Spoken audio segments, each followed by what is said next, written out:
打今儿起啊，我要教你皇家的品德、司令、礼仪、女工，你呀要好好的学，好好的受着。不过我看你现在这副德行啊，你要想学好，那也是难呐。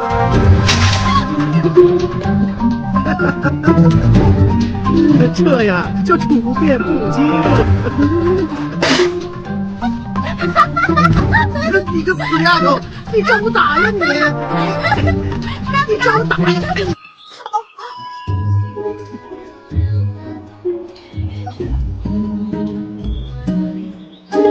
小七，找我打呀！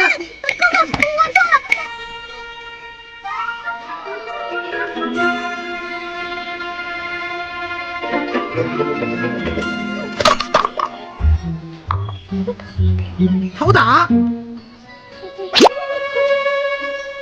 女人呐，得知道遵从三从四德。这三从呢，是未嫁从父，继嫁从夫，夫死从子，还有一个四德。听着啊，你讨打呀你！公公，我听说的三从四德可不是这样的。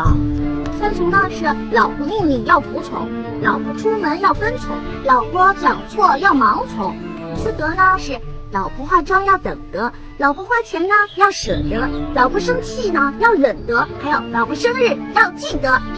不是，这哪来的歪理邪说呀？这是你哪儿呀你？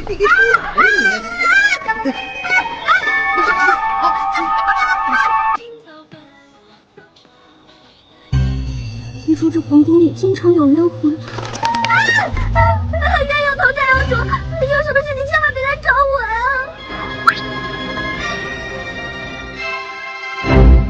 呀！酒？哦，是药酒。这谁会这么好心呢？肯定不是圣诞老人。超人，德国超人，一定是他。你教那个尹晴柔也有一段日子了吧？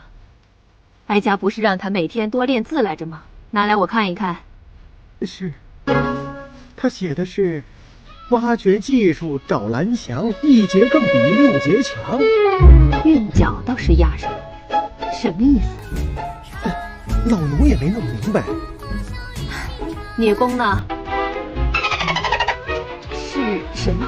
好像是鸳鸯戏小鸡。这些都是什么东西？皇后娘娘，我觉得我做的已经不错了，我可是零基础，一无是处。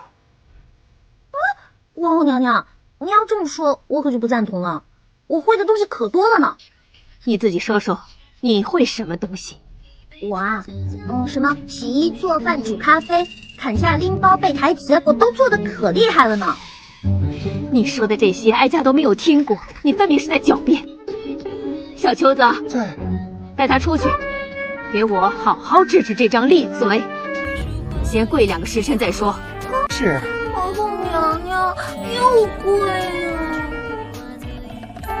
走吧，别再让老奴亲自动手了。